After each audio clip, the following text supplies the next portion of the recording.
And we are up and running. So hopefully we are recording at a proper pace here, and our sound is doing all right. And looking forward to having a few people join me as we progress with A Course in Miracles, looking at what the Course is, what it offers you, and yeah, we've got some people here showing up. So if my sound is coming through well, please let me know. If I'm sounding like a gerbil, let me know about that too. I feel like we're launching in a good mode. At any rate, this is another weekly discussion with the book, A Course in Miracles.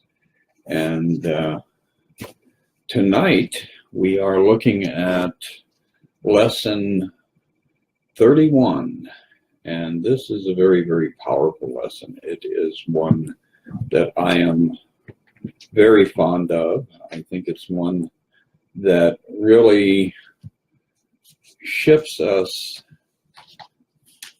There we go, and it's loud and clear. Thank you, Sean. I appreciate that. Yeah, so tonight's lesson, lesson number 31, shifts us into a whole different level of literally invulnerability, because you know, most of us spend all of our time believing that the world around us controls our activities, our responses. We have this idea that we are merely flotsam on the sea of life, and we are vulnerable to all of life's ups and downs and ins and outs. And A Course in Miracles came along, although there were multiple other avenues that have presented the same ideas, the same concepts, but the Course gives us everything in a very lucid format and gives us a lot of the,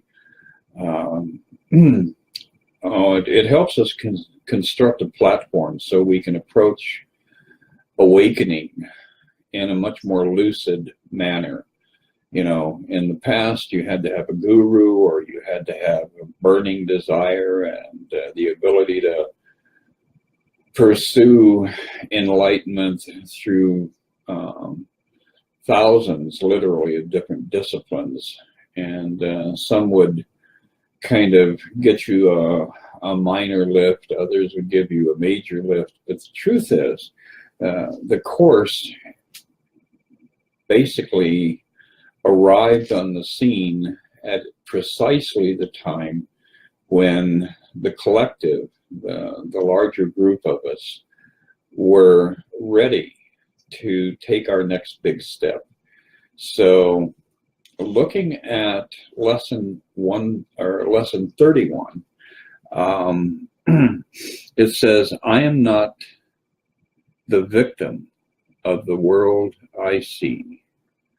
And today's idea is the introduction to your declaration of release. Again, the idea should be applied to both the world you see without and the world you see within. So we're being once again cultivated with the idea that the inner world, the world within our mind, is as important, if not more important, than the exterior world. So this is shifting our thinking back in that direction of I am responsible for the world that I am experiencing, because the world I am experiencing is a projection of the interior world that I inhabit. So it's getting us to evaluate our constant thinking and to reassess what it is that we are embracing within the realm of the mind, because that is what we're going to be experiencing in the realm of the physical world.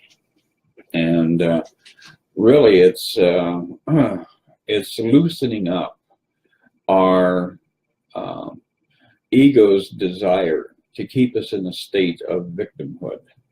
Because if you are not a victim of the world you see, then that means you have the ability, the empowerment to control the world around you. And ultimately, that is the middle road, the path of detachment. So once again, we're being pushed in that direction of letting go of the desire to have good things and to eliminate bad things in our lives. Because as long as we're moving along on that level of consciousness, what's happening is we are allowing ourselves to participate in a world that is created on the level of karma, cause and effect. And there is a higher way of life. There is a better way to live. And the next stage up from karma is the realm of the mind, controlling the mind, releasing our attachment to darkness and fear, and releasing our desire for goodness and light, and stepping into a state of being wherein we are apart from all of these different lower levels of rules of consciousness. So essentially, what we are doing is we are launching into the realm of the perfection that we were created to be. And, you know, we look at a lot of the text, especially from the Bible, from the Old Testament, we're told that we were created in the image and likeness of God. And if God is perfect, then we therefore must actually be perfect ourselves. So imagine an existence where you have stepped apart from the highs and lows, the ups and downs, the peaks and valleys, the fears and the hopes and all of the dramas of the world that we currently imagine is real. And that's what the Course is giving us, the platform to build on, to step into that realm. So looking further at this idea, it goes on to say, in applying the idea, we will use a form of practice which will be used more and more with changes as indicated. Generally speaking, the form includes two aspects, one in which you apply the idea on a more sustained basis, and the other consisting of frequent applications of the idea throughout the day. So, you know, what that's telling us is that we have the power within us to change our circumstances in this world, and it is merely a matter of discipline. We have to discipline the mind. The mind is always distracted and often running in, you know, a multitude of different directions. So what we're beginning to do is we are starting to create a circumstance here where we're reining in the mind. The mind is no longer like being on a bucking bronco and being at the rodeo. That was part of my childhood. I grew up in Colorado, and the rodeo, the state fair every year, was really an amazing experience. And a lot of young men and a lot of young women actually participated in different events. But the big event of the evening was always the bucking bronco and the steer rides. The steer riders were guys who generally by the time they were 30 years old walked with a limp and had a multitude of different conditions associated with strained backs and strained muscles. And, you know, occasionally you'd hook up with somebody who would have stories about being stomped on by a bull or a horse and having the scars to prove it. And that really is the way our mind works. You know, the gate opens, we wake up in the morning, and the mind is off and running. So what we're doing with these lessons is we are starting to give form to the mind, starting to take the mind and move it in the direction of discipline. And discipline is what gives us the ability to create the circumstances in the world we inhabit that allow us to enter into a state of peace. So how many times have you awakened in the morning and remembered that you'd failed to pay that bill and they were going to turn off your electricity, so you're on a mad dash to get down to the bank and over to the utility company? You know, I mean, that's just one of multiple ideas about our existence that we have to entertain periodically. So imagine moving into a space where the mind is alert, it's lucid, and it is nudging you. It is pushing you in the direction of a sustained state of life experience, one that is not based on fight or flight, one that is based on being a step ahead of the game and being able to move through the day with a state of serenity. So that's where we're headed with the Course in Miracles. So as you survey your inner world, merely let whatever thoughts cross your mind come into your awareness, each to be considered for a moment and then replaced by the next. So we're just allowing the mind to do what it wants to do, and we're observing it. We're watching it. Try not to establish any kind of hierarchy among them. In other words, some of your thoughts are going to be thoughts about, oh, I want some, banana cream pie. That's really yummy. I'm going to have a good time with that. And some of your thoughts are going to be about, oh, geez, I parked overnight in the wrong place and hopefully they didn't tow my car by now. So that's, that back and forth is what constantly goes on.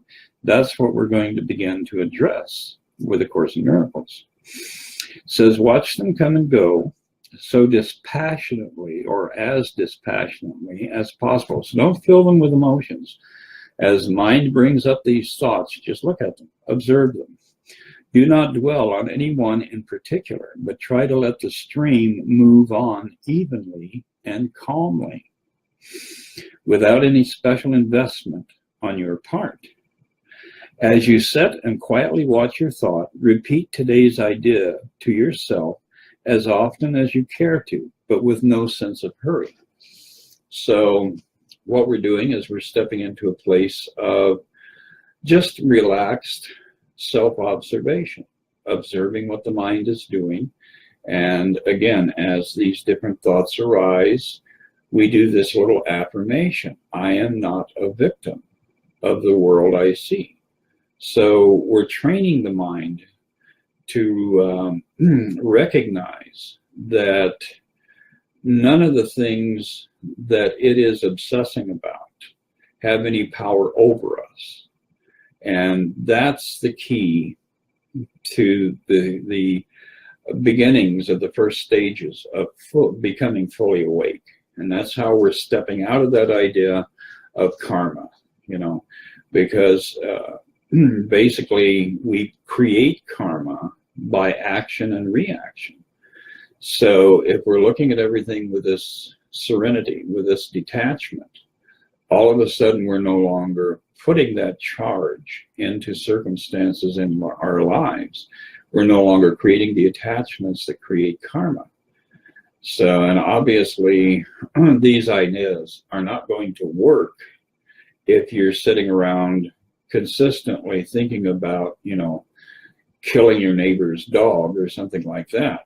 I mean, we have to have the beginnings of the recognition that our thoughts are the things that create our reality. And so we have to monitor our thoughts. So instead of resisting a thought about killing our neighbor's dog, what we begin to do is take the sting out of it, take the power out of it by instructing the mind that we are not a victim of the world, that we are observing around us.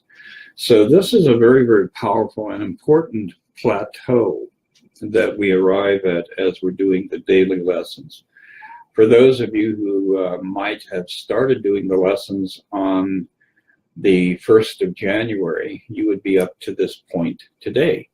And you would have gone through a series of different experiences with the lesson format that help you, number one, give form and structure to the mind, and number two, teach you that the definition, the prejudices, the beliefs that you have about your world and about life basically don't have any validity at all except in your own mind.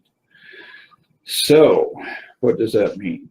Well, as we're looking at these ideas, the idea begins to emerge that all of the things that you have a prejudice about really are simply things. They're simply a phenomena. They have no power. They have really no meaning. They're just random things going on in the world around you. And they're reflecting your disorientation and your willingness to allow the mind to just go unfettered in all directions at once. So it's pulling us around to a level where we begin to realize the immense amount of power that we actually have. And this is why I love the course. This is why I'm doing these dialogues. This is why I like getting the word out there. Because really, to live in a state of awareness that I am not a victim of the world that I see is so liberating and so powerful that it takes away the desire to go out and go on crusades, to go out and join the battle. You know, what we do is we move ourselves to a higher plateau. We're no longer down there in the mud hole, slinging mud, fighting with situations, and watching one bad situation get better and then a good situation go sour. And that really is the state of the world around us. And we have to be able to recognize the truth within that. So today you're going to save a whale. Well, tomorrow you're going to lose something in the process. You know, that's the way the world of karma, cause and effect, the realm of duality operates. It just simply is the way it is. You know, we politically, what's going on in America right now is really quite fascinating, because you can go back and look at Rome and the circumstances around the Emperor Caligula, which led to the Emperor Claudius, and there's a very, very strong parallel. And we're seeing all the same little vignettes being played out over and over and over again. So there's nothing new under the sun, as the prophet said. All things are vanity. It's our attachment to them that makes them make us miserable. And that really is the whole point of enlightenment, is to step out of being miserable in life and to begin to experience a life where there is no suffering any longer. You step into a state of joy. You step into a state of optimism. You step into a state of a willingness to become a force for love. And that's not the earthly level of love, which is the demand of the exchange of love. You know, I'll give you a pound of love if you give me a pound of love. No, this is living in a state where we become love. We become the conduit of love. And love is what transforms the world. And one man started this in a very conscious way 2,000 years ago. That person was Jesus. You know, he went through the most bitter experience imaginable and still met it with love and forgiveness. And the beautiful thing is that he did that on our behalf, so we don't have to do that. That's the amazing part of the process. But we do have to allow ourselves to be directed in the right direction. That's what the message of Jesus is that sticks with us today. You can go to the New Testament, and you can find the foundation of everything that he taught was based on love and forgiveness. And the Course in Miracles comes along and reiterates that, explores those ideas on a much deeper level. And that's where we're headed with our weekly look at the lesson plan. So I do encourage you to go online, look up A Course in Miracles, because you can find the lessons there if you don't have a copy of the book yourself, and participate in this process of inner growth, inner awakening, and most importantly, in recognition of the power that is there within you at all times, the power that keeps you out of the dumps, the power that heals the issues that you have been resisting or fighting with or trying to overcome for most of your life. And that really is the only way out of the illusion. That's the only way out of this darker existence that we have going on here on planet Earth. And it's not about sticking your head in the sand. You can look around you and see all of the distasteful events. You can see all of the horrors. You can see all of the wrongs. And look at them through the vision of recognizing it's the same as all the rights. It's just that balancing factor. You got a positive over here, you have a negative over here. And if you take all the world's good things and all the world's bad things and line them up, they balance each other out. So how about stepping into a state of consciousness where you're no longer a victim of all of these different processes going on in the material world? And that's the way you can begin to live. And that's the way you can begin to contribute to the healing of humanity and the healing of the world that we believe is real, but is merely an illusion. So anyway, that's looking at the lesson. And if you join me next week, we'll have, I believe it'll be lesson 38. And that will be a week's worth of advancement. And like I said, we're not taking the day-by-day process because I'm not doing the videos on a day-by-day basis. But by updating this, we begin to arrive at a point where we're understanding the deeper processes going on. And I've got a couple of people here. Anyway, the other thing I'll mention is my website, themiraclewithin.org. So just go put into your browser www.themiraclewithin.org. Will give you a lot of Course in Miracles concepts and the ongoing videos that I'm doing both by myself and with their various friends. So it is a place that can give you a lot of information and help you begin to look more deeply into what the circumstances of your life really are, and being able to respond to life in a way where you're enjoying life instead of just living. And how many people do you know that are just living? Anyway, looking at the text, we were looking at chapter 4, the illusions of the ego. And this, I'm kind of going slowly through this section. We're on section 2, the ego and false autonomy. Last week we were talking about how the ego gives you this rhetoric about, I'm separate and apart, and I need my autonomy. I am the master of my world, which is true, but unfortunately, if you're listening to the ego is telling you that your world is flawed and hideous and is going to kill you someday, because the ultimate objective of the ego is death, and we have to be lucid about that. So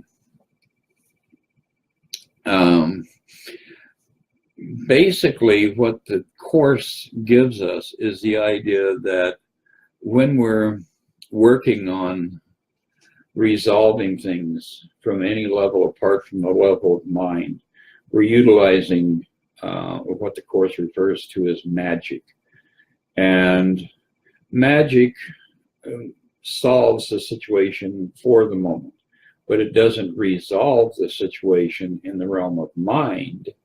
So what happens is you fix one flat tire and you go out the next morning and you have a different flat tire.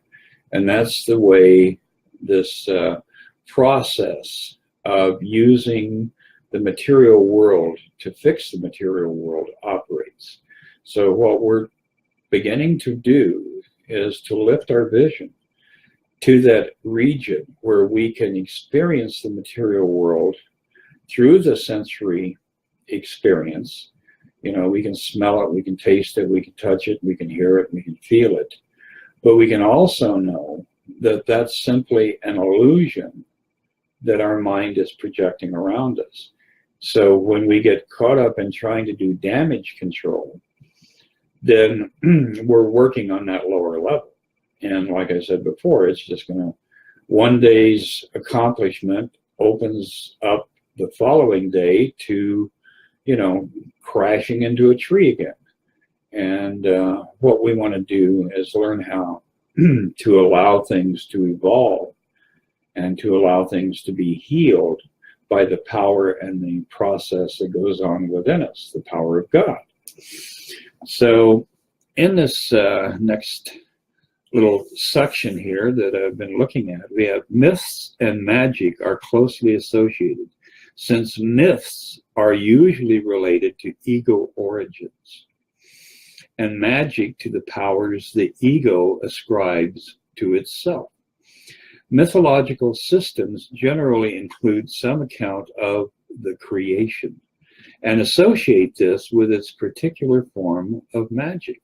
And really, you think about it, that's how the book of Genesis presents the idea of God creating man in that second chapter, where God creates a mud man out of the dust and the earth and lets him loose in the Garden of Eden, and goes back and says, well, it's just one guy out here. We need to find somebody with the attributes that will please him.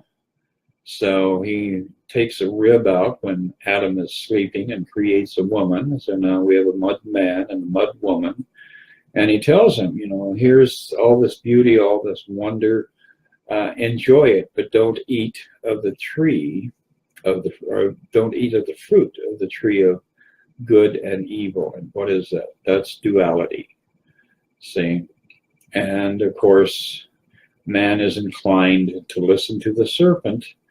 And we have this grand pageant that arises in where man gets thrown out of the garden and lives by the sweat of the toil off his brow. And that's a kind of a dark description of life. When, if you go back a chapter, the first chapter of Genesis, we are given the story that God created man in God's own image and likeness. And since God is infinite, man is equally infinite. We are spiritual beings. We are not mudmen. And even though we've indulged the idea of living in a mud body, the truth is that who we are and who we can awaken to remember ourselves to be is this divine being without limitations, without restrictions, and without the desire to do anything but express love and extend love in all directions. So anyway, he goes on to say the so-called battle for survival is only the ego's struggle to preserve itself. So this false idea of who you are, once you set it into motion, it's going to fight for its own survival. This beginning is usually associated with physical birth because it is hard to maintain that the ego existed before that point in time. The more religiously ego-oriented may believe that the soul existed before and will continue to exist after temporary lapse into ego life. Some even believe that the soul will be punished for this lapse. So the ego has created this idea of an existence, your lifetime, where you accumulate all of these burdens of sin, and then God is going to come down hard on you and make you suffer for all of these nasty things you did. And that is exactly what I was talking about with the law of karma, cause and effect, and punishment. Punishment is at the root of it. And this idea, this concept, is what has created this inherent fear that we all have of actually having an experience of contact or union with God. So we have to get beyond these myths. We have to get beyond our dependence on magical means and on resources that involve utilizing earthly fixes for earthly problems. We have to rise up above that level of existence and realize that we have been participating in a dream. You know, you have a dream about being chased by a pack of dogs at night, you wake up in the morning and you're able to laugh about it and dismiss it.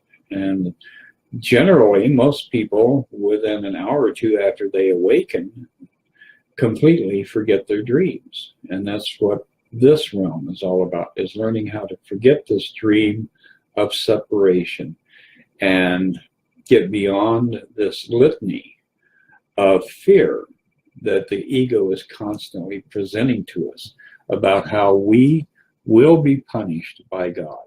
And look at that guy over there. He needs to be punished. We have to get beyond those judgments. So, however, salvation does not apply to spirit, which is not in danger and does not need to be salvaged. Salvation is nothing more than right-mindedness, which is not the one-mindedness of the Holy Spirit, because the Holy Spirit exists in union with God at all times, conscious union, and we have forgotten that we have that capacity to experience that conscious union with God,